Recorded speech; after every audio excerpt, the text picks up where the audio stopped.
Nobody ever told you that the way you think about money was designed by people who didn't want you to be rich. Think about that for a second. You spent 12, maybe 16 years in school. You learned algebra, you learned the causes of World War I, you learned how to dissect a frog. But not one single teacher sat you down and said, here is how money actually works. Here is why some people build wealth and others stay broke their entire lives. Here is what the financially free know that nobody ever taught you. And the scariest part? That wasn't an accident. What you're about to hear in the next few minutes isn't theory. It isn't motivation. It's the actual rules of money that the school system skipped. And once you understand even one of them, your entire relationship with money will shift in a way you can never undo. So if you're serious about building a better financial future, take a second to like this video and subscribe to Millionaire, because this channel exists for one reason only: to teach you what nobody else will. Let's start with a story. There was a kid named Daniel, smart kid, graduated high school with honors, got into a good college, studied hard, got a degree in business administration. His parents were proud. His professors told him he had a bright future. And when he got his first real job at 23, making $52,000 a year, he felt like he had made it. He bought a new car, he got a nice apartment, he started wearing better clothes. And every month, without fail, his bank account went back to nearly zero. By 30, Daniel had earned over $400,000 in total, and he had less than $3,000 in savings. He wasn't stupid, he wasn't lazy, he had simply never been taught the rules. And that changes everything. The first rule schools never teach is this: income is not wealth. Read that again. Income is not wealth. Most people spend their entire lives chasing a bigger paycheck, believing that if they just made more money, everything would get better. But here's what actually happens. When most people earn more, they spend more. Economists call it lifestyle inflation. Your salary goes up, your rent goes up, your car gets nicer, your vacations get longer, and the gap between what you earn and what you keep stays exactly the same. The number gets bigger, but the result stays identical. Broke at $30,000 a year, broke at $90,000 a year. Different number, same outcome. The wealthy don't think about income, they think about assets. An asset is anything that puts money into your pocket without you having to trade your time for it.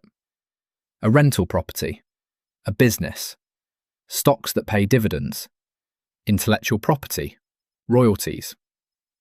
The wealthy obsess over building things that work while they sleep. The average person obsesses over finding a job that pays more per hour. One group is buying freedom. The other is renting their time to someone else for the rest of their lives. And here's where it gets uncomfortable. School taught you to be an excellent time renter. It never once showed you how to become an asset owner. But that's not the most important part. Because understanding assets is just the beginning. The deeper rule underneath it is something most people never confront. And it starts with the way your brain is wired against you. There's a concept in behavioral economics called present bias. It means that human beings are hardwired to choose a smaller reward today over a much larger reward tomorrow. Scientists have confirmed this in study after study. When you offer someone $10 right now, or $50 in a month, most people take the 10.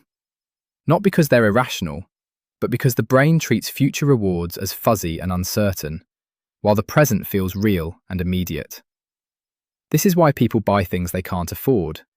This is why people spend their bonus instead of investing it. This is why the savings account stays empty, even when the intentions were good. You're not weak, you're human. But the wealthy have learned to override this instinct deliberately and consistently. And that skill alone separates the financially free from everyone else. Here's what that looks like in real life. A woman named Priya grew up in a middle-class family in Houston. Her parents worked hard, never complained, but money was always tight.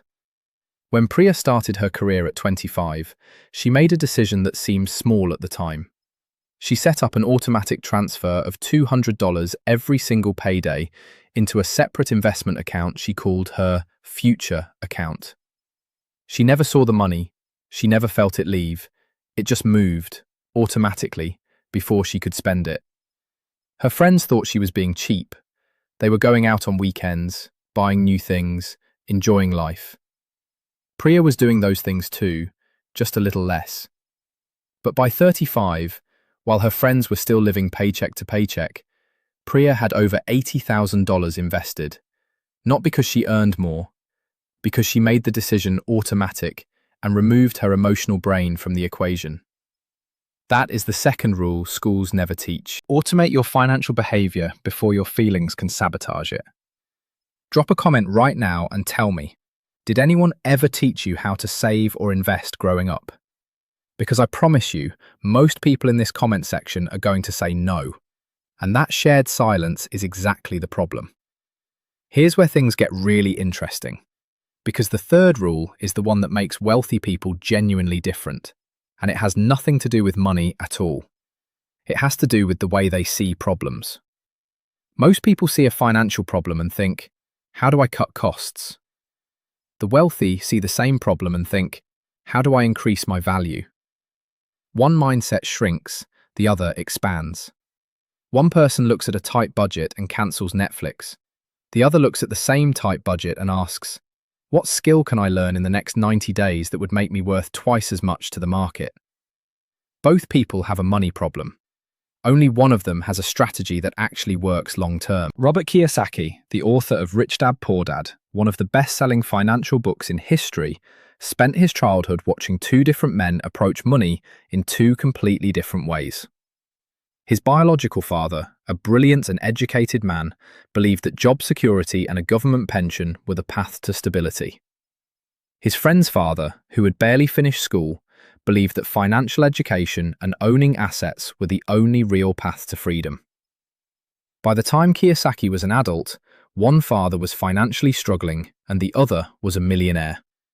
Same city, same economy, completely different financial reality. Because one man was taught the rules and one was not.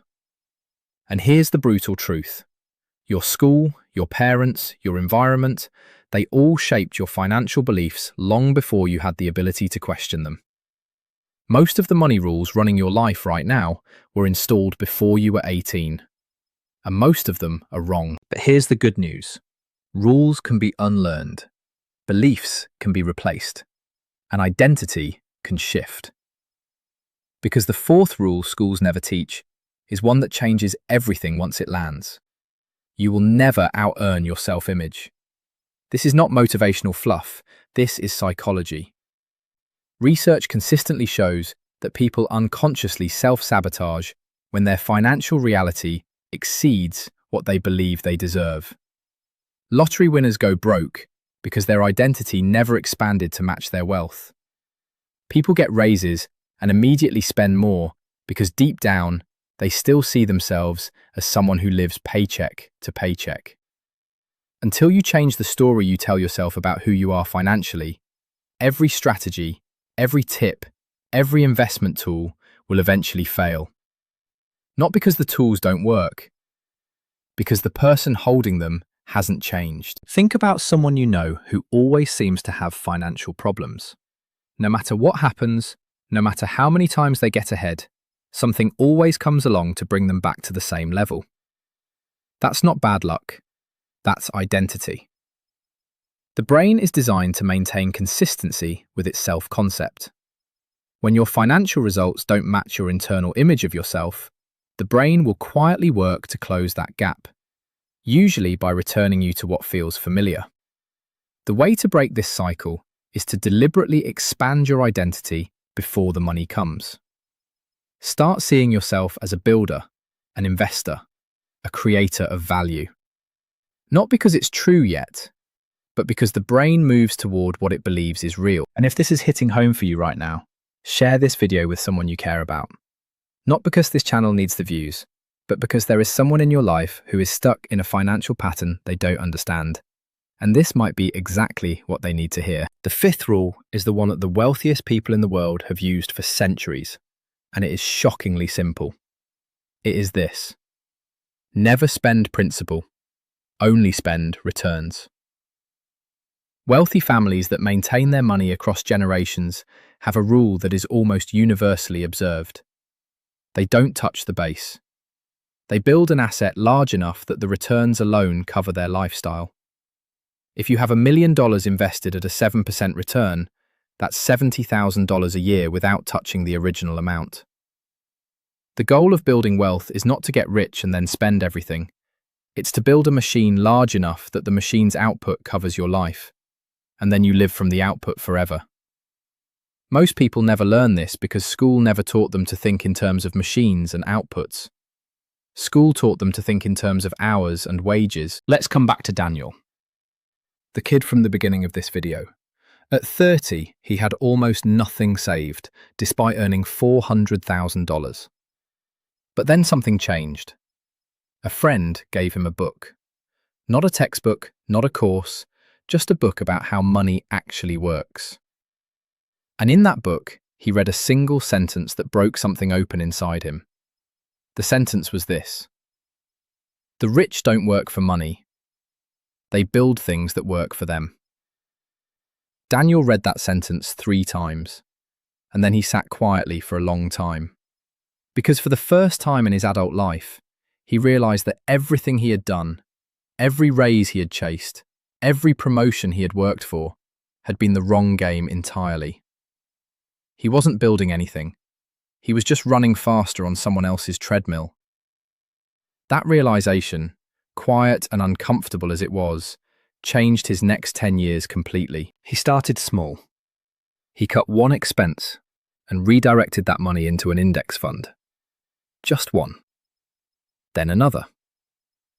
He spent a year learning about real estate. Then he bought a small rental property. Then another. By 40, Daniel had built multiple streams of income that were producing more money monthly than his salary ever had. He didn't become a genius. He didn't get lucky. He learned the rules that school never taught him, and he applied them, imperfectly but consistently, for long enough that they changed his life. That's the truth nobody tells you about financial freedom. It isn't dramatic. It doesn't happen overnight. It doesn't require a miracle or a perfect moment or the right connections. It requires learning the rules that were deliberately left out of your education, and then applying them with discipline over time. The people who are financially free didn't find a secret. They found an education that most people never receive. So let's bring it all together, because here's what you now know that most people around you still don't. Income is not wealth. Assets are what set you free. Your brain is hardwired against long-term financial decisions, which is why automation beats willpower every single time. The wealthy expand their value instead of shrinking their costs. Your self-image sets a ceiling on your financial results, and that ceiling can be raised. And the ultimate goal is to build something that produces income so that you never have to trade time for money again. You didn't learn any of this in school, but you know it now, and that means something has already shifted. Not because you heard new information, but because somewhere in this video you started to see yourself differently. That's the shift that matters most. Not the tactics, not the formulas, the identity underneath all of it. You are not someone who is bad with money. You are someone who was never taught the rules. And now you know them. So the only question left is the one that determines everything. What are you going to do with what you now know? The moment you act on that answer, even in the smallest possible way, is the moment your financial life begins to change. Not someday, not when things calm down, not when you make more. Now, with what you have, with who you are today. This is Mindluent, and we'll see you in the next one.